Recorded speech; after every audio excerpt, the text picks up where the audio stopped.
created paradise with a pair of dice. Ass filled, you can feel it in the air tonight. Adjust the fan height, high fuck the thermostat. Johnny got his burner back, wish a nigga would. I wonder where Timmy Turner at. I need the drip, I'm hitting PLA. I'm an artist and my easel is beneath my stilo. See Montana and Marino parked at the Marino. Alright, what's up? This is LOSKO Projectz. I'm your host, Nathaniel, and we got a real special guest today. He's a Tongan beast from the Redwood City. He'd been putting it down for a long time, man. I watched him when he was a youngin'. He's still kind of young. He's still 27. 27. Still 27 years old. I don't feel 27. Yeah. 30. Yeah, he's at 30. But on the reals, I really think he should have been pro a long time ago. But hey, it is what it is. Shit happens. Stuff happens. But hey, it is what it is, man. It is. Thank you for being on the show, homie. Thank you for having me, bro. Yeah, this is awesome, man. He came all the way from what? Redwood City, or did you come from the Bay? I came from the Bay. Came from the Bay all the way to SAC. Yeah. And to chop it up with me, little ass podcast, little baby podcast. I did the podcast with Keith. Yeah, Keith. Yeah. Shout out to Keith, man. He's a homie. About to ender. Go check that out. Oh yeah. We did like the same. Almost. I'm not gonna say like the same questions and shit. Yeah. Fuck it. I might. Yeah, we'll talk about some shit. We'll talk about some shit. But yeah, I did that podcast with Keith, and then like I always wanted to, because podcasting is blowing up right now. Yeah. I wanted to start getting into that, and then Keith opened that door for me, and then right after my interview came out, you hit me up, and I was like, let's just keep that ball rolling. Yeah, when I first saw it, I was like, oh fucking Andrew, what the fuck? He's on Keith. I was like, that's dope, because Keith is a homie, he's a good dude. And I was like, damn, I need to get Andrew up on here. I was like, so I don't know if I hit up Keith or hit up you. I think you hit me up. I can't remember shit, dog. I'm getting old, so I think you hit me up, and I was like hell yeah, I'm down, dude. Alright, do that shit. Fuck it. But yeah, man, from the Redwood City. He was in Buster Bell. He did a lot of shit, but we'll go back to the beginning, start it all over again. What was like your first board, and what got you into like the skateboard? Man, I went to the X Games in '99 and 2000 with my mom. Okay. This is before I skated. I was like 8 years old. I remember seeing Tony Hawk, Bucky Classic, and the Beast, like all these dudes, like killing it. I'm like, oh man, that's what I want to do. But then it wasn't until like 2-3 years later, when I was like 11, 12, where Jason Strubin over at Skateworks got a park built in Redwood City, my hometown, the Phil Shaw Memorial Skate Park, and I wanted to do skateboarding, and at the time I was doing Taekwondo. Shit, you do karate and shit? Hell yeah. Trying to be Karate Kid and shit? I was Karate Kid, dude. I got like 17 medals. Yeah. I made it to first degree black belt. Oh, shit, okay. And then right after I made it to black belt, I quit, and I was like, Mom, I want to skate. Oh, shit. Okay. And went to Skateworks, bought my first board, which was an anti-hero board, and then started Still skating. Still anti-hero? Yep. Fuck yeah. Anti-heroes is the best. I don't know. I've always skated like anti-hero or creature. Just like it just seems like their boards are like sturdier.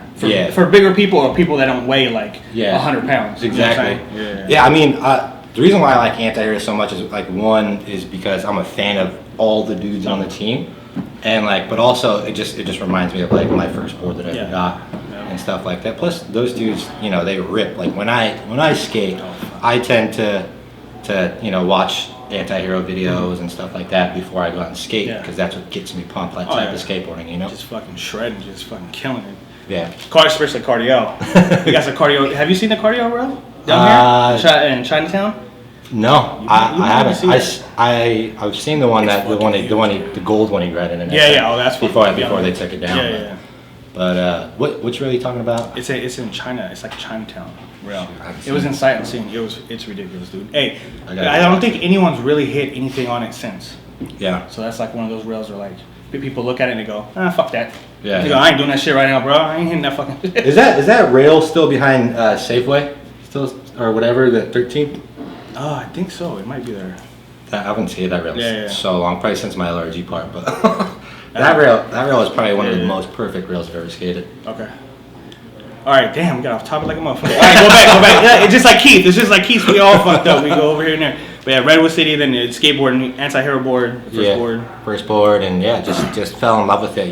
Just the freedom that skateboarding gave me, and the way I was able to express myself through it. How was that transitioning into skateboarding like with your family being poly and shit? Because I know polys, they all they're tough as motherfuckers. They they play sports, extreme sports. You know what I'm saying? They don't. A lot of them don't skate. You know what I'm saying? To be honest. My older uncles and stuff, and and family, like they're like, they didn't get it because they always want, they all grew up playing football, and they won championships in high school and stuff like that. They played college ball, and then they have me. The fucking skateboard. Like, what the hell are you skateboarding for? Dude, I got the same thing in high school because they saw me as kind of like a jock playing basketball and football. But I would bring my board to school, and then they'd probably be like, "What the fuck, bro? What the fuck, cuz?" I was like, "Hey, man, I've been skateboarding since I was little, bro. I'm not gonna quit because whatever." But it was like that. Your family was good with it, or well, my mom's side, my mom supported me through anything that I did. So, and then my dad's side, they thought it was just like a little bit of a phase, but it ended up turning into something real. Yeah, for real. And I was able to make a small career out of it for sure. No, for real. Hey, it's still going, man. It's on a little pause right now. I believe in Andrew. I believe he can still kill it and fucking go pro and do shit, man. Thanks, man. He's still here. It's not like you've gone anywhere. Nope. He's still here. I just broke the biggest bone in my body. Yeah, for real. Yeah, the femur is no joke, man. And shouts out to cardio. Shouts out to Caballero, just got hurt, man. That's it's a fuck situation. I reached out to him too, and I said, "Welcome to Team Titanium." For real, all those fucking bolts and rods and shit in there. Yeah, dude. I got two screws in right above the knee, and then 2 screws in the hip, and then a rod on my leg. I don't know if I said it on Key's podcast, but I'm so tall that they almost didn't have a rod big enough to fit my femur. So that was scary too. And I almost lost my leg. Fuck, yeah. Well, that would have really ended it. Oh, yeah. Yeah, you would have been. Well, you could have got like a plastic leg and shit. I would have been super bummed, dude. that would have probably depressed me, to be honest. Peg leg Langi, dude. I fucking hurt my ankle and I get depressed. Yeah. I hurt my ankle and I couldn't skate for like maybe a month and a half. Yeah. And I was sitting there going, oh, my life's done, dog. Yeah. Because I skateboard here and there like every other day, so I have to get that shit out of me. Or it's like a drug. You know what I'm saying? Skateboarding's like a drug. It's definitely addicting, and this is probably the gnarliest action I've ever had, and the longest time I've had off my skateboard. Yeah. It's been 8 months, just a couple days over 8 months, and it's a shitty feeling to not be able to. So he got hurt by bombing the fucking hills. In San Fran, right? Yep. Going crazy and shit. Going crazy. R.I.P. Peace with. He just passed away. He, got hit by a car. I hit a car.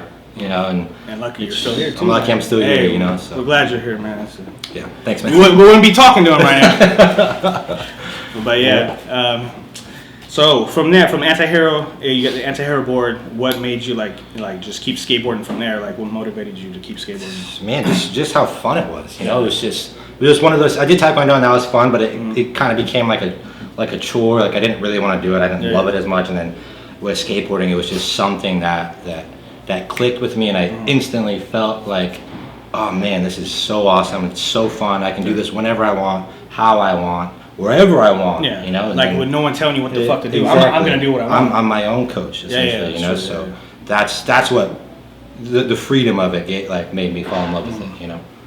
So and then from there, just I at first I didn't really want to. I didn't expect it to do anything with skateboarding. Of course, like I wanted. It just fucking happened. And it happened organically, and I lucked out. Yeah, dude, LRG was sick, man, dude. So what was your first sponsor like? How'd you get sponsored? At the beginning. My homie at the time, Justin Williams, aka Ears, just started bringing me on trips and stuff, and showing me around and bringing me around people in the industry and getting me acquainted with people, and kind of took me in as his prodigy. So and then introduced me to dudes like P-Rod and Tori and Justin Schulte, like all those fucking killers still. Skating P-Rod's Park and going to P-Rod's Park and skating there. And when you had a park. When you had a park, yeah. That was a long time ago. What year was that? I mean, this is 2010. His old park. That was like 2009ish. Oh, sure. Yeah. Yeah, because I know you had it for a while, then all of a sudden. And then he got it redone by Mountain Dew and Target, but I didn't skate that park. I skated the original park, but yeah, it was cool. And just from there, just kind of I just walked up the stairs and took my time with everything and got offers here and there. And it just all kind of clicked. Yeah. It happened really fast. Like within a matter of like. He started bringing me around, like, on trips around 2007, and then, went to my first Tampa AM in 2007. Okay. When did they start, like, flowing you boards? Was it, like, during that time? During the time, I was getting, like, Deluxe Flow by Pete Piazza. Oh, okay. And, Jim Tebow. Yeah. Well, shout out to Jim Tebow. I don't even know. I didn't know Jim Tebow knew me at the time. But, didn't know yet. But I was getting, like, 1 or 2 boards here from those dudes. And then I ended up writing for Almost for a little bit, and then went on to Chocolate, Mystery, Flip, Mystery, and then Flip. Motherfucker's been on. Hey, you've been on some good ass companies, though. Yeah, Jesus Christ. Makes me look like a fucking whore. Whore getting on hella companies. But the thing was, I never went to those companies and asked for the sponsorship. They were always they were just offering you. And so like I well then he wasn't a host. I'm not a host. I was a pimp. Yeah, you sit back and like, come to me, please. No. Yeah, I was getting these offers, and each offer just was better than the next, and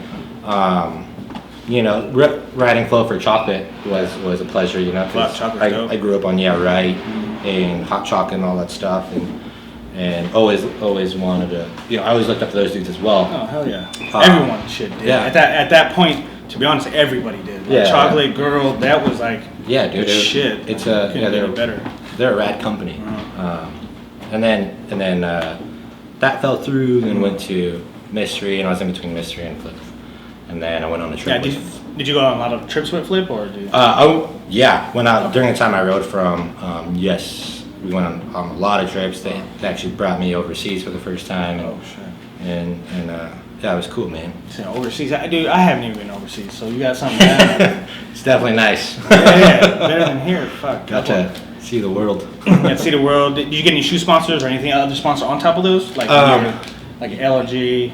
Yeah, so I was writing for Etnies during the time I was getting Flow from Chocolate and stuff like that, and then Vans at Phoenix Am approached me and they said they wanted me to write for them, and I was immediately. You were like, oh yeah. Yes, fuck yes, please. I'm down with that shit. So then I got that, and then LRG was around the same time as Vans and Etnies. Okay. And writing with those dudes was cool too. You had a lot of sponsors, bro. Yeah, there's Vans, Flip, LRG, Independent, Bones at the time. Okay. And then Mob, I guess. Mob's good. Yeah. Good grip. Skateworks, of course. Skateworks a shop. Can't forget the shop. For real.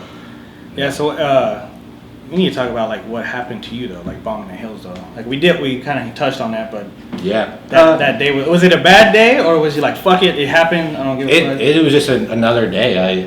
Was your girl pissed off too? So she was in Idaho at a wedding. Oh shit. She wasn't even around. But it's a funny story. But I mean, like it was just a normal day. I got off work and. So did you call her and be like, hey, I'm fucked? Yeah, as I'm getting into the ambulance, all drugged up on morphine. Yeah, fuck off, yeah, bro. Hospital. Yeah, broke my shit. So bad. Yeah.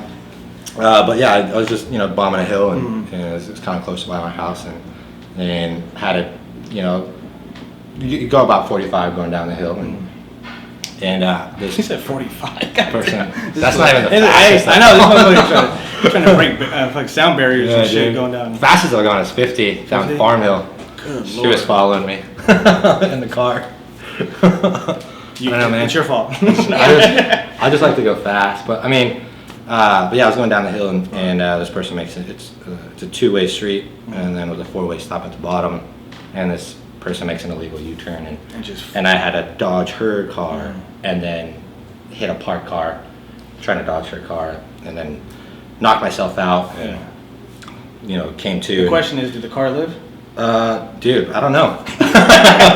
I don't know. A big guy like me, dude. Go through it. What I don't want to like get into it. Maybe it's like gonna trigger some shit, you know. Like, No, thinking about it. But like, where did you hit on the car? Like on the side, like the back, the back bumper. The back bumper. Like Just on the smacked it. side, just whoop-ah, dude. And then, dude, I remember like the noise I made when I hit the car, and then before I got really knocked out, and it's like it felt it through my whole body, dude. You got knocked out when you woke up. Were you like, what the fuck? I was like, yeah. I sat up and I tried to move my leg, and only like half my leg moved. Oh shit. And I was like, oh fuck.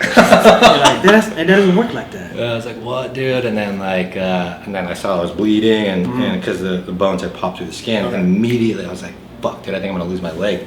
Okay. Because whenever the bone is exposed like that, oh yeah, for sure. It's really easy to get infected. Yeah, get infected, get some and nasty shit going on. Yeah, luckily, my white blood cells did rise in the hospital, and it went into shock and all that stuff, but luckily, the doctors did a good job, and I woke up with my leg. Fuck. It's because you're Polynesian, that's it. I blame it on the Poly. If it was anyone else, they would have died. We got good genes. We got those tough ass genes. With that thick ass skin. Yeah, dude. Islander skin. But yeah, that was fucked, dude. Yeah, it was another one, and then it was on Slap message board, and dude, I like reading that stuff because it's so funny what people say on there. People talk so much shit though. That's the thing. People talk shit, but if they see you in real life, they're fans. They're not gonna say anything. They're gonna fans. be like, "Oh, what's up, Andrew? Fuck, dog." Yeah. But like last week, they're saying, "Hey, I'll fuck this nigga." I'll fuck this guy up, dude.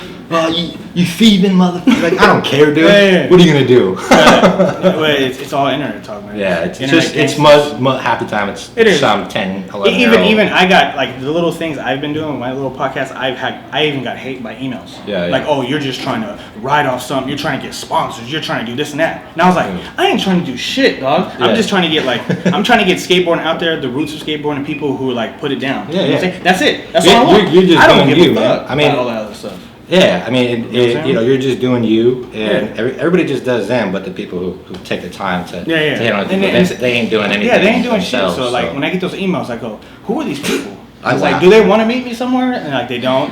Oh, they're either delete their accounts or they won't message me back. And I'm like, Yeah.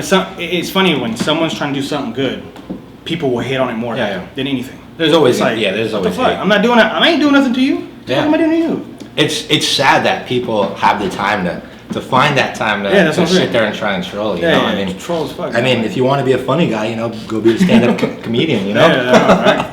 No, it's I mean, you want to talk shit in a safe place, be a comedian. You know. Yeah, it's a YouTube live. You want to be behind the screen. That's a. So we're talking about now. Yeah. Future now. What are you trying to do now to like improve like your body wise and just trying to come back and skate and whatnot? Well, first I'm trying to change my eating habits, but that's hard. But hey, we were talking about. I think we were talking about hamburgers or something. Yeah, Keith's Taco Bell. I was like, this motherfucker eating, boy. McDonald's, Wingstop. Ooh, Wingstop. Yeah. Dude, what flavor you get? Oh, I like that. What's that fucking pepper? It's like pepper something. Lemon pepper? Yeah, lemon pepper. Yeah. Fuck, I kill that shit. And then, We the best. I eat that shit, but I've been on a diet lately, man. Because after I hurt my ankle, I was doing nothing. So I gained weight. I gained weight like automatically, and now I'm starting to lose it again. I'm like, fuck, dude. That's pretty much what I'm doing. You sit around, yeah, not drinking too. Yeah, drinking might, Yeah, drinking definitely affects it, but dude, I haven't drank in like 2 months, dog. 2 months? That's because I almost blacked out. Well, no, this is the thing. I usually go kick it. Like I don't like kick it with a lot of people. I keep my my circle small. You know what I'm saying? So I kick it with my girl's family. They're all Filipino. We all kick it. We have fun, and I like drinking Hennessy. I'm a Hennessy man. Yeah. Fuck it. I sip Hennessy all day. I'll drink that shit until whatever. But we were drinking that night.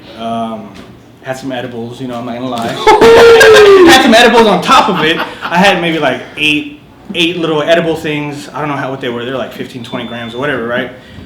So I was like drinking, and and I told myself that night, I was like, oh man, I was like, nah, this is gonna be fucked up, bro. Yeah, you're gonna get fucked up, bro. I'm like, bye. Hey, and then like about an hour later, bro, I just started throwing up, and then I remember being in the front yard with my face down, and then a neighbor's coming over saying, hey, did he die? I'm like, no, I didn't die. I'm still here. I puked in my shirt. I had a new shirt on too. I was telling him I had a new PLA shirt on too. I puked in my shirt. Dude, it was all bad. It was just like, I was like, fuck, I need to do this shit no more, dog. I'm getting older now. Yeah. So I'm like, I'm 36, man. I've had some experiences with some edibles, man. Yeah, fuck edibles, man. Edibles are fucked, dude. Yeah, I mean, they hit you and you're in space and on Mars and shit. Yeah. I done almost forgot my name, dude.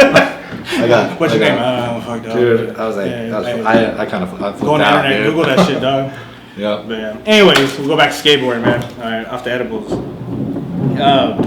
So how are you skating now? Are you skating at all right now, or I'm just rolling around? Yeah, just rolling around doing the basics. You know, I mean, like my leg is still really weak because I haven't been able to, use it that much. Okay.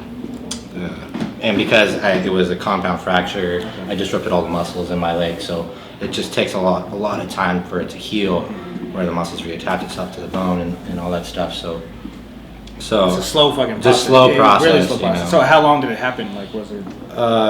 It's 4 or 5 months ago. 8 months ago. 8 months ago. Okay. Yeah. So you.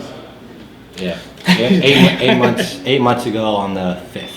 So that means she took care of you when your ass was fucked up. Oh yeah, she my lady took real good care of me. Yeah, that's good. Yeah, that's good. She had someone in your corner taking care of you. Yep. You know, for real. Yeah, it was a traumatic experience, to say the least.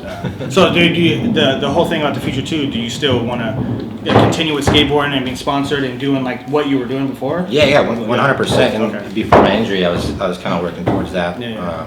Filming and stuff, and Jim hooks me up. Shout out Jim Tebow. Jim Tebow's a beast. He takes really I good talked to him care a couple of me. times too. He's a good dude, man. Yeah.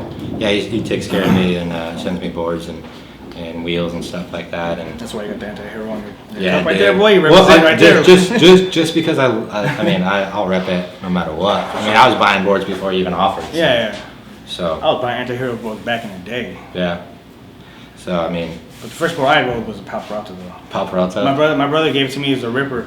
I started skating with that, and then my brother out of nowhere, my older brother was like, "Hey, my girl knows someone that works at Dogtown in LA." Oh, shit. And I was like, "Okay." And I was little, dude. I was like 10, and he was like, "I'll tell you. I'll like tell him about you." I was like, "All right, whatever."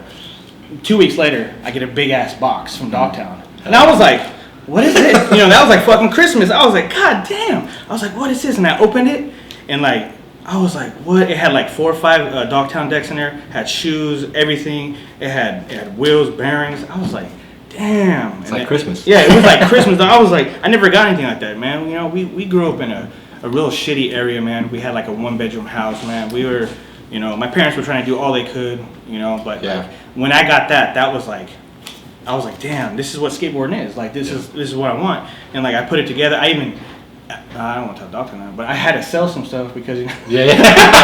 I had hella wheels. Yeah, I had hella yeah. wheels, and I didn't know what to do with them. I kept maybe 2, but they gave me like maybe 5 or 6 pairs, and I was like, damn, I could like slang these right now. Yeah. I was 10 years old. I was like, and there's like these like real ghetto ass kids in the back apartments, and I was like, hey, I'll give you these for like $10. Yeah. And they're like, yeah. I was like, okay. I didn't even know what they used it for because I didn't even know if they skated. Yeah. And I was like, fuck it, I'll sell it. And I sold that, but yeah, I was wearing Dogtown shit like head to toe. I even got a picture of me jumping off my brother's truck, and I'm like doing like a method. Yeah. And I was like, I didn't know what I was doing. I was like, but people were like, damn, where'd you get that? I was like, oh, I got it from Dogtown. And then my mom was like, being my mom, she was like, oh, you need to thank them. Mm-hmm. You need to write down a fucking letter. And guess what I did? You wrote down a letter? No, I didn't. I didn't even thank him. I wasn't an asshole. I was just little and I didn't know what to say. You don't know the proper etiquette. Yeah, I didn't have nothing, and like I didn't ask my brothers to help me or anything, and like I totally forgot about it. And I was like, maybe if I thanked them, they maybe would have sent me a little more here. Yeah. You know what I'm saying? Just because. Yeah. You're friendly. But I wasn't an asshole, and I took the goddamn box and sold the shit. But yeah, shout out to Dogtown.